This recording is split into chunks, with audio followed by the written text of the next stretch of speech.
tukwaniza ku Celebrity Track Extra nakugamba nti emboozi nga zino zemba nkoze tuzikola kuyamba abantu baffe, kuyamba abantu bali mu community, abantu bangi bali mu kubonaabona, bali wansi eyo, bali mu kunyigirizibwa. Naye bwe mba nvudde n'entuusa lino eddoboozi ly'omuntu antuukiridde, bangi muntuukirye naye oluusi ne tulema okuconnectinga mu ngeri zimu oba ez'enjawulo.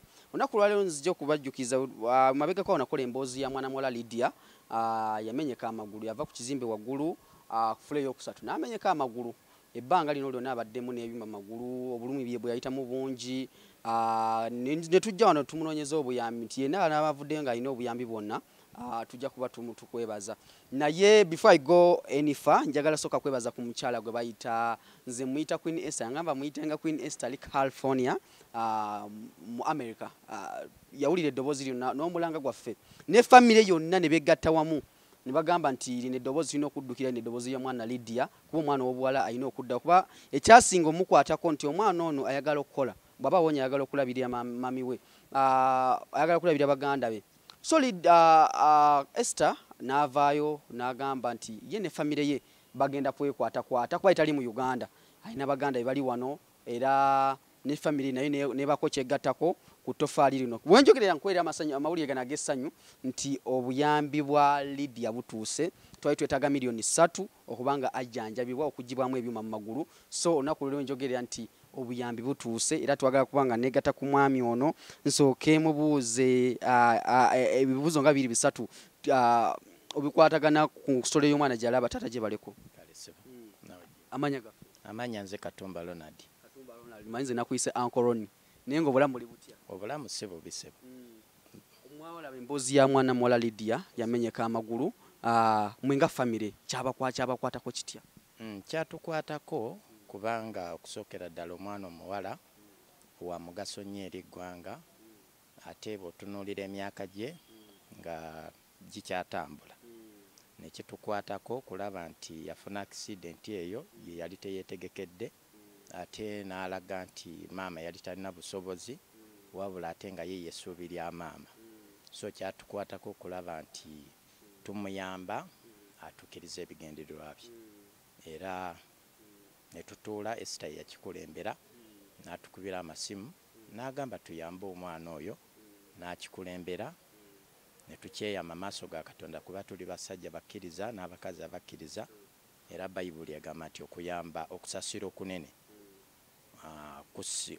okuyamba okutono kusinga okusaasira okunene. So tuzze tusaasire omwana muwala ono wamu ne maama, tulabe nti atuukiriza ebigendererwa bye oba ebirooto bye. Kale bw'otunuulira eggulo olunaku olwajja olwadde lunaku lw'abawala mu nsi yonna, nga tujaguza lunaku lw'abawala mu nsi yonna, gwe ng'omuzadde olina abaana b'obuwala, olowooza omwana omuwala yandibadde akuumibwa atya? Omwana ow'obuwala okusookera ddala yandikuumiddwa okutandika ku taata. Omwana ow'obuwala bawuliziganya nnyo ne taata, kati n'alyoka addako ne maama, naye nga taata yandibadde omukuumira ddala asooka ng'olise Katonda. Katonda yandibadde waggulu naye era taata yasinga ate okumuyingizaamu mu Katonda. So omwana ow'obuwala akuumibwa nnyo taata, kubanga ffe abasajja tumanyi nnyo ate eby'abakazi bye bayitamu oba bye tubayisaamu. So singa taata abeera nnyo ku mwana omuwala, omuwala oyo atera okubeera n'omukisa. Abazadde tukoze empenda ki okulaba nti baana baffe ab'obuwala abangi basinga nti bwe bakula bayiga gino emize abalala bagenda mu kwetunda, bintu bibi nnyo nnyo. Twalabye incident yabaddewo awo ekireeka nga baana bakoze pate ya bunyufu nnyo, twandibadde tukisalira magezi ki? Okusingira ddala gavumenti yandibadde essa amaanyi mu bitongole ebikuuma abaana, naye nga eyigiriza abo abakuuma abaana oba ababuulirira okuwa omwana omuwala okusookera ddala eddembe lye ery'okweyogerera, kubanga kati ekyo nga mukyaki etwalabye kisinziira gurupu ki abawala ze batambula nazo. Naye singa gavumenti essaawo ebitongole nga ddala byo bikwasisa nga bifa nnyo ku baana abalala, kubanga ebizibu byonna eby'eggwanga bitambulira ku baana bawala ebyetoololwa okubaawa obusambatuko bwonna mukazi yasooka okukola ki okutuukibwako abasajja bangu oba abaana abavubuka oba abalenzi bangu okupuluka mu buzibu naye omuwala agenda okuga nti kampuluke yeesanga alireeti so gavumenti evunaanyizibwa okuteeka omukono ogw'amaanyi mu baana abawala ng'eteekawo ebitongole ng'ate temuli nguzi kuba tulabye bangi abasobezeddwako bw'abamubuuliriza mwana waani bati waliwo incident eyali awo mukulu ye yasobya naye okwerwanako kooti neyeekubira era kubanga musajja alina ssente era omuwala n'atafuna ki bwogerero buyambi kubanga bambi banyigirizibwa naddala mu rape balepingibwa bazaalibwamu abaana naye babasuula okugenda mu makooti teri ayamba kuba babeera banaku oba babeera tebalina ddoboozi so ebitongole ebyo singa biyamba ne bibeerawo nti bisobola omuwala nga enzigi nzigule waddukira tibyeetaagamu n'abalooya nnyo okutuukaku kati nga minisita nakiwala ng'atuukikako mangu kugamba singa abaana bawala bali bulungi. Centers ez'abaana mu kitundu ky'obeeramu tulinamu centers bwe bakunganyiranga abavubuka wetwekunganyiranga edda nti ne tufuna okubuulira okuva mu bakulu. Centers teziriimu naye ziri mu church Sunday school n'ebitongole eby'abavubuka n'ekkanisa eyambye okuteekawo ebitongole eby'abavubuka naye era olaba nga ate abazadde abamu bagaana abaana okugendayo naye nga ekkanisa eyambye nnyo okuteekawo ebitongole eby'abavubuka abawala ne bayisa omwo eddoboozi eryabwe oba abalenzi. Oyo nze muyita Uncle Ronnie munnaye ndowooza ye mugiwulidde omuwala ali ewaka funa ekyokuyiga mu bigambo bino kitwale ng'ekyo bw'olaba nga tebikugasa funamu at least 2-3 ebikugasa. Tudde ku maama olunaku lwa leero tuli mu ssanyu Lydia obuyambi butuuse. How do you feel? Owulira otya? Owulira bulungi nnyo ssebo. Bwe nakukubira akasimu ne ngamba nti obuyambi bujja tufunye ku buyambi bwaffe ki kyasooka okujjira mu mutwe? Bagamba bwankubira essimu nawulira nga nfunye essanyu ery'enjawulo ne ŋŋamba Katonda gy'ali era awulidde omulanga gwaffe era Mukama n'abeerawo ng'atujjanjabye okuva ku lunaku luli paka kati ne neebaza Katonda ne neebaza n'eddoboozi lyo ssebo kubanga litutuusizza wala. Waliwo omukyala bamuyita Esther ava mu famire ya Uncle Ronnie. Njagala omwoyo obubaka obwebaza kuba eddoboozi yaliwulira lyamutuukako tali mu Uganda sooka omwe ku ddoboozi ly'omwebaze. Era maama mukyala Esther tweyanziza nnyo tweyanzeege ku lw'obuyambi bwo ne twebaza na buli kinnoomu eyawulira omulanga gwaffe n'asobola otubeererawo. Twebaziza nnyo kubanga mutwagadde nnyo ku lwange n'omwana wange. Ne neebaza ne mwami Divorce asobodde okutuusa eddoboozi ino n'omwami Uncle Ronnie gwe mbadde simanyi gwe nsanze essaawa eno ssebo. Nsanyusa okulaba ssebo. Katugende ku Lydia the smiling baby ali wana smiling ezooza talina bulumi mu kugulu. Nange ogamba otya Lydia? Ndi bulungi mukulu Divorce wasizota ssebo. Oli bulungi. Owulira otya obuyambi buzze kati ndowooza kati ensonga ziri zigenda tereera? Amina. I'm overwhelmed inside me. Pia essanyu linzita. Ate nga simanyi engeri you're expressing her out. I'm glad nti aliyo abakyanjagala ate n'ekirala nti watali abantu abakyalina emitima emirungi mu nsi.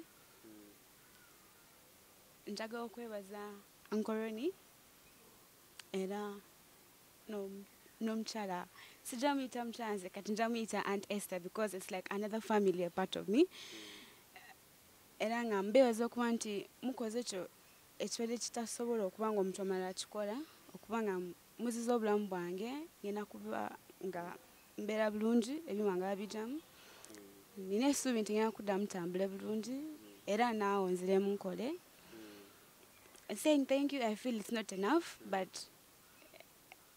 I'm really grateful for your generosity, your kind heart, your love, your care. Era nsaba Mukama Katonda abawe double blessings. Buli kyemukwatako kinaba nga kya mukisa abagabirire bannange abatulaba Lydia ebigambo bibizita nti bulijjo weeyogeza ng'ogamba wemanyi okwogera naye bannange tweyanziza munnange abantu gye bali bangi bali mu kubonaabona gwatulaba essaawa eno ku Celebrity Track abantu gye bali mu kubonaabona naye omukono ogubatuukako ba eddoboozi okubatuusiza eddoboozi lyabwe okubatuukako lye batalina naye nze nganze ng'omuntu neeyama mu katono ke nnina nja kuba ntuuka ku muntu wa bulijjo omuntu wa wansi ebiseera ebisinga muntu tulabira nnyo mu ba celebrities tutambulira mu kibuga wano naye ng'omuntu wa wansi tafiiriddwako naye gwe woyina nga olina eddoboozi osobola okutuusa naddala abaana b'obuwala bano tulina balwanirira ennyo tulina bannyinaffe tulina bawala baffe be tuzadde nti bw'olaba ng'ali bw'ati sisita wange omulaba amaziga gamuyisemu naye bigambo talina bingi munnange so ankoroni njala tukole omukolo guno kwa Lydia ono obujjanjabi ababukwatira ddala agende bamujjanjabe tulaba obujjanjabi buno amaziga gamuyiseemu Bambi mukazi wattu sirika wegumye Lydia bakwasa Lydia beera mugumu omanye nti wakyali abakwagala togwa musuubi era manyi nti Mukama ajja kubeera wamu naawe osobole okuddamu okutuukiriza ebirooto byo kale kukwasa ssente zino naye nga Katonda yasinga okujjanjaba nenzanyo ankoroni nenzanyo mwenanga family Mukama abawa omukisa era nja kuba musanyufu nnyo okudda Mwebale abanga ndi ku magulu gange abiri ate nga nzeemu okukola emirimu gyange Mukama abawa omukisa abasinga leka banyiza abantu ennaku zino bagamba bannange amukwasiza bbaasa nedda Bambi katuzijjemu muzirabe manyi nti obujjanjabi bwatuuse munnange zino ziri miliyoni 3 tugenda kujjanjaba Lydia alabike nti addamu okutereera n'addamu okutambula ku magulu gabiri neera nga tweyanzizza ankoroni ne ttiimu yonna okubanga kati nange kino muyambi ono nekina gye kigatta ku kariya yange ng'omuntu nti n'omuntu omulala abanaabaze ng'alina obuyambi bujja kuba bukutuukako kale tweyanziza mami tweyanzege enela obugambo busembayo Sebo neyanzege mwami Roni neyanza ku lulwo ne mukyala Esther neneebaza ku lwa muwala wange ne mutabani wange bannaye Mwebale kutwagala ne mukama wa Lydia kubanga yakola omulimu ogwasookera ddala nyabo tweyanziza nnyo tweyanzeege mukyala Esther Mukama akuwa omukisa mwami Roni Mukama akuwa omukisa ne muwala wange ne mutabani wange Mukama abampeera omukisa mwami Divorce Mukama ako ky'osinga okwagala obulamu bwa Lydia mbuzizza engulu singa temubadde mmwe oluusi Lydia yalibadde atemeddwako amagulu naye n'ekigambo neyanziza tekimala wabula Katonda abanjagalire ebigambo tebiba bingi olwaleero tosigenda kulwawo nnyo tujja kudda mu kitundu ekiddako awo okulaba Lydia watuuse kuba njagala nfollowing emboozi eno paka nga tulabye Lydia ng'aze mutambula bulungi tova ku Celebrity Track Extra nze eddoboozi lijja okutuukako naawe ali abali mu Uganda bali mu nsi z'ebweru ankolo nina kyogera osembyayo tweyanzege naye nga Mwebale namwe basubscribinga kubanga mutambuza stories zaffe zino eziri mu community tubeyanze Queen Esther wakoze kyamaanyi nnyo ndowooza yokomawo ddi kankulinde okomewo wano tulina okutambula mu kukola be ku bantu baffe aba bulijjo ojja kulaba ne ku Lydia ng'okomyewo nsuubira nti wona okomerawo ng'ali ku magulu gatambula ng'alina ekyokukola mbeyanziza subscribinga nze Divorce Matovu ku lwa Katonda n'ensi yange wangala ayisa basajja Celebrity Track Extra subscribe